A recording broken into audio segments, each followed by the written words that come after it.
बिस्मिल्लाहिर्रहमानिर्रहीम। हमारा आज का मौजू है कि ये दो स्टॉक्स हैं ओजीडीसी और पीपीएल। ये काफ़ी अरसे से जबकि सारी मार्केट के जो स्टॉक्स हैं वो मूव कर गए हैं और अच्छे खासे इंडेक्स के साथ अपने नए नए हाइज लगा रहे हैं।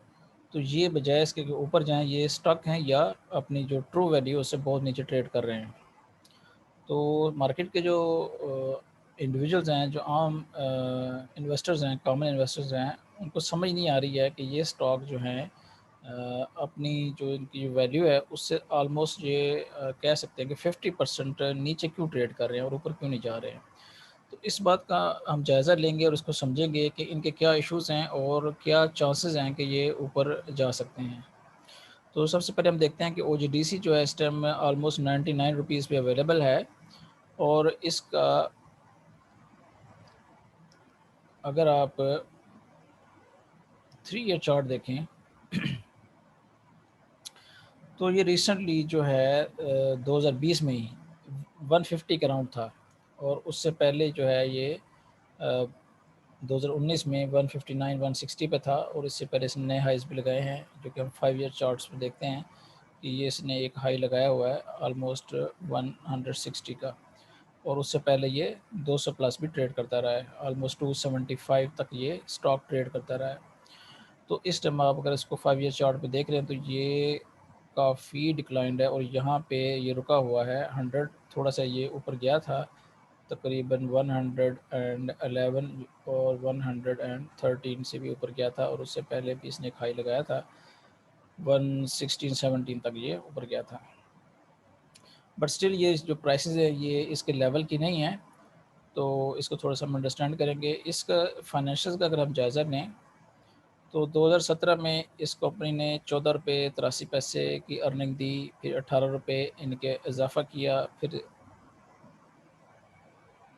27 रुपये पर शेयर इसने कमाए। और फिर 2020 में इसका डिक्लाइन आया 23 रुपये।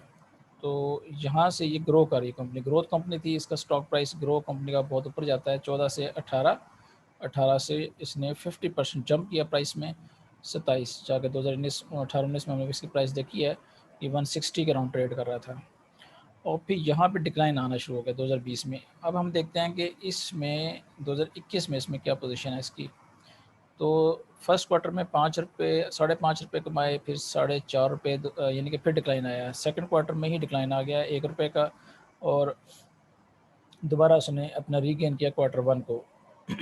तो ये 5 × 4 9 × 5 14-15 रुपये इसने अर्निंग दी है। तो अगर 15 रुपये इसी हिसाब से अगर 5 रुपये इसमें ऐड करें तो 20 रुपये की अर्निंग इसकी एक्सपेक्टेड है, जो इसकी स्पीड चल रही है। तो अगर 20 रुपये ये कमाता है तो ये फिर इसका 3 रुपये का फिर डिक्लाइन आ जाएगा। तो इस टाइम इसकी जो अर्निंग्स हैं, पहली बात तो ये है कि वो डिक्लाइन में है। जब कंपनी की अर्निंग्स डिक्लाइन में हो, यानी कि बजाय इसके कि वो ग्रो करे, वो नीचे को जाए, तो उसकी स्टॉक प्राइस डिप्रेस होने का ज़्यादा चांस होता है। इसके हम पे आउट्स देखते हैं। पे आउट्स अब 2019 में इसकी स्टॉक प्राइस अच्छी थी, तो उसमें देखें 2019 में पहला इसने दिया 3 रुपये, फिर इसने दिया 2 रुपये 75 पैसे सेकंड क्वार्टर में, और फिर इसने दिया 2 रुपये 50 पैसे। और फिर 2019 में ही इसने बल्कि उसमें आप देख सकते हैं कि 3 इसने डिविडेंड दिए। तो 3 जमा 2 5 जमा 2 7, तकरीबन 8.5 रुपये का इसने डिविडेंड दिया। तो इस साल इसके जो 2 डिविडेंड हैं 2021 में 2 हैं, 1 रुपया 60 पैसे और 1 रुपया 80 पैसे। और उससे पहले भी एक दे चुका है 2 रुपये 50 पैसे। तो ये बनता है तकरीबन, नहीं, 2021 के इसके 2 हैं, 1 रुपया 60 पैसे और 1 रुपया 80 पैसे, 2 रुपये 3 रुपये 40 पैसे। और अगर इसके 2 कट रहते भी हों, सेकंड और थर्ड में दिया है इसने, और ये फर्स्ट है, चलो इसके भी काउंट कर लेते हैं फर्स्ट क्वार्टर को। फर्स्ट में 3 डिविडेंड आप देखते हैं, 2 रुपये और 4 रुपये और 5 रुपये 40 पैसे। तो इसका डिविडेंड तो ठीक है, थोड़ा सा कम हुआ है, बट इतना कम नहीं हुआ ओजीडीसी का। तो पे आउट्स इसके बेहतर हैं, काफ़ी बेहतर है। अब हम इसका जायज़ा लेते हैं दूसरी कंपनी जो है पीपीएल का।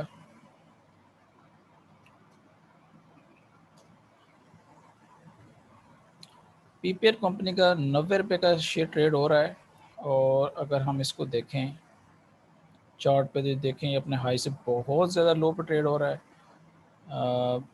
बॉटम पे है ये स्टॉक। और ये कितना हाई इसने लगाया हुआ है, 90 रुपये। सॉरी, ये तो हम डे का चार्ट देख रहे हैं, 3 ईयर का चार्ट देखेंगे, ये इसने लगाया है 212 रुपये।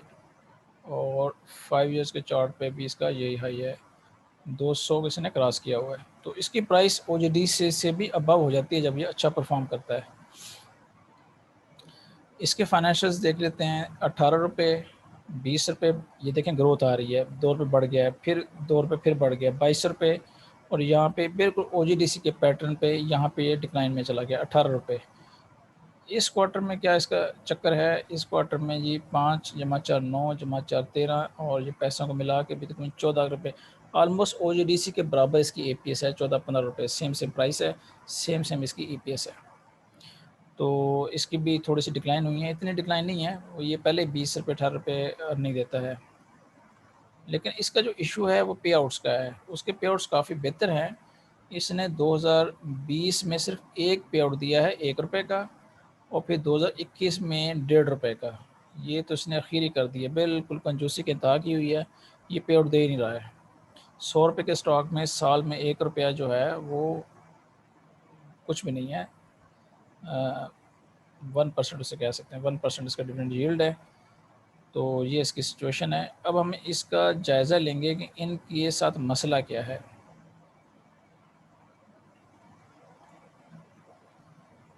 उसके लिए मैंने थोड़ा सा वर्क किया हुआ है, उसको हम देखते हैं।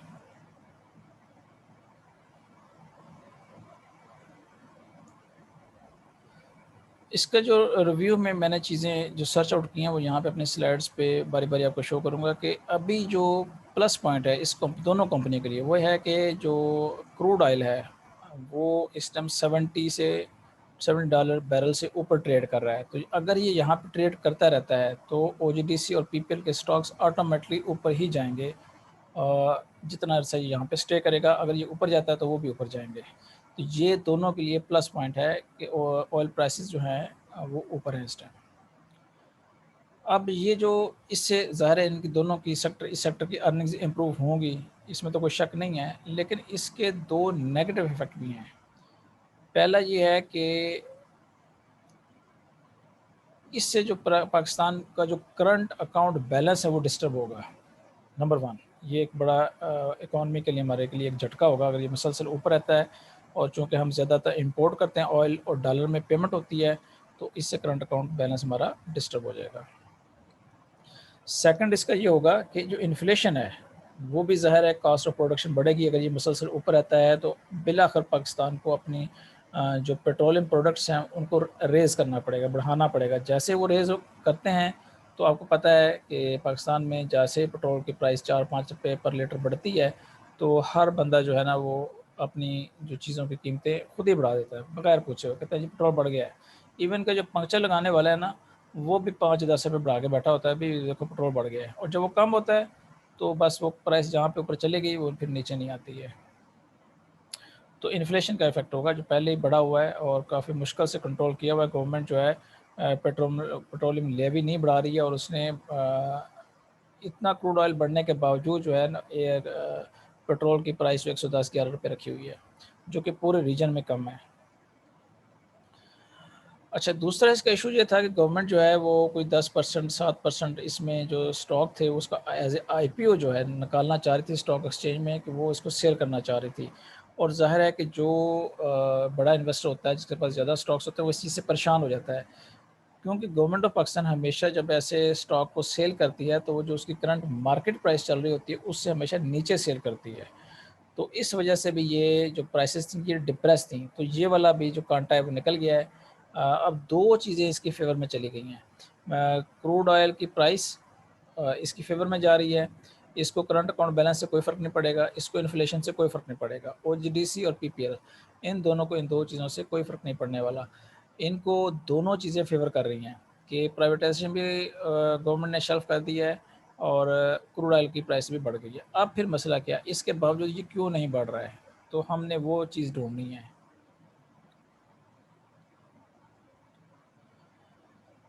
अब हम आते हैं जी, करंट जो कंपनी की जो प्राइसेस हैं वो डिप्रेस्ड हैं और उसकी वजह सर्कुलर डेब्ट है और वो हर साल बढ़ता जा रहा है, ठीक है? और उससे क्या होता है कि ये जो कंपनियां हैं, जो हमने पीपीएल का ख़ास तौर पर देखा था, वो डिविडेंड जो है वो एक मामूली सा तो उसने पे किया है, अदरवाइज़ वो भी अच्छा डिविडेंड देती थी, लेकिन उसकी वजह से उसके पास फाइनेंशियल जो है थोड़ा सा प्रॉब्लम आ गया है, तो वो अपना डिविडेंड पे नहीं कर रही है और ओजीडीसी का भी डिविडेंड थोड़ा सा डिक्लाइन हुआ है, तो दोनों जो है वो अंडर वैल्यूड शेयर हो गए हैं।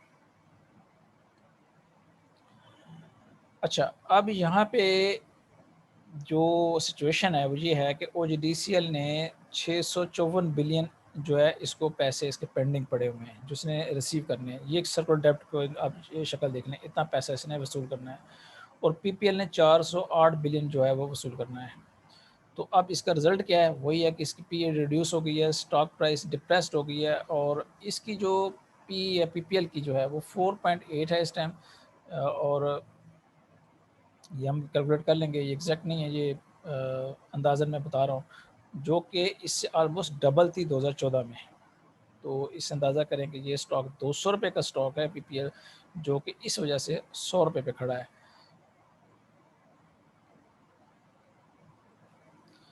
इसी तरह इनकी जो बुक वैल्यू है उससे तो ये उससे भी नीचे प्राइस है, इसकी बुक वैल्यू बहुत ज़्यादा है, लेस देन 1 इनकी रेशो बन रही है बुक वैल्यू से, तो इस हिसाब से भी ये अंडर वैल्यूड हैं।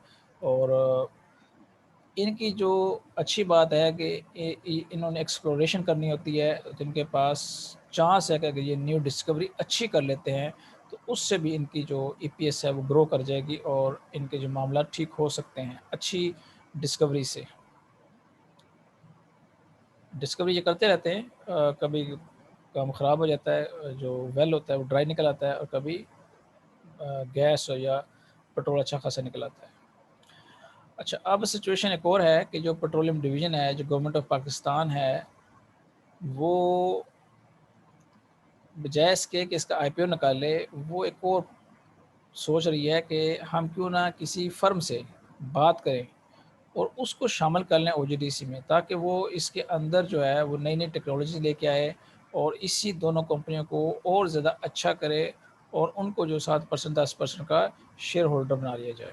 तो ये भी एक अच्छी तजवीज़ है जो इनके ज़ेर गौर है कि इसके जो स्टॉक प्राइस को सेल ना करें, बल्कि इस तरह से एक स्ट्रैटेजिक पार्टनर को तलाश करें। ये एक इसका अच्छा पॉइंट है। अच्छा, अब ये 3 एसओईज़ हैं, ओजीडीसी है, पीपीएल है और एक पीएसओ है। अब आरएफ हबीब वालों ने जो कि ताहिर अब्बासी हैं, उन्होंने शौकत तरीन को एक लेटर लिखा था, बजट प्रपोज़ल दी थी कि आप ये करें कि चूँकि मैसिव सर्कुलर डेब्ट चल रहा है, जिसकी वजह से जितना भी एनर्जी चेन है, यानी कि जो रिफाइनरीज़ भी एनर्जी चेन में आती हैं, आईपीपीज़ भी इसमें आती हैं और पीएसओ भी उसमें आ रही है और ख़ुद ये दोनों जो है एक्सप्लोरेशन वाली कंपनी उसमें आ रही हैं, तो इनकी आपस में पेमेंट फँसी हुई है सबकी, पैसा नहीं किसी के पास। तो एक के पास पैसा आएगा तो वो दूसरे को पेमेंट करेगा। तो ये लिक्विडिटी कंस्ट्रेंट्स हैं एनर्जी चेन में, पूरा स्टक हुआ हुआ मसला। उसको हल करने के लिए एक तजवीज़ ये दी गई है कि गवर्नमेंट जो है वो, अब गवर्नमेंट ने देखा नए टैक्स भी नहीं लगाए, तो वो कहाँ से टैक्स जनरेट करे और पैसा जनरेट करके अपना इनको पेमेंट करे और उसकी वजह से ये मसला हल हो। तो उन्होंने क्या कहा है, वो ये कहते हैं कि गवर्नमेंट जो है ना वो 34 से 64 बिलियन जो है डिविडेंड कमा सकती है इन 3 एसओई से, पीपीएल से और पीएसओ से और ओजीडी से। जो ये जो नया माली साल शुरू होगा 1 जुलाई से, इसमें अगर वो एक पॉलिसी लेके आए कि इनको जितनी इनकी अर्निंग हो उसका ये 50% डिविडेंड दें शेयर होल्डर को। अगर ये हो जाता है, मतलब अभी हमने देखा है कि 20 रुपये कमा लेते हैं ना पीपीएल भी और ओजीडीसी भी, तो वो 10-10 रुपये का डिविडेंड साल का दें, तो उससे उनकी जो स्टॉक प्राइस है वो भी बढ़ जाएगी और जो गवर्नमेंट को भी ठीक-ठाक पैसा मिलेगा, जो कि गवर्नमेंट उस पैसे को सर्कुलर डेब्ट में पे कर सकती है। तो थैंक यू वेरी मच। ये इस प्रॉब्लम से ओजीडीसी के और पीपीएल के और उनके सॉल्यूशंस भी लिखे हुए हैं और मैं उम्मीद करता हूँ कि ये स्टॉक जो है दोनों इंशाल्लाह अच्छा परफॉर्म करेंगे, बशर्ते कि ये जो डिविडेंड वाली जो पॉलिसी है अगर इस पे अमल पैरा गवर्नमेंट हो जाए तो बहुत ज़बरदस्त काम हो जाएगा। थैंक यू वेरी मच, अपना ख़्याल रखिएगा। अल्लाह हाफ़िज़।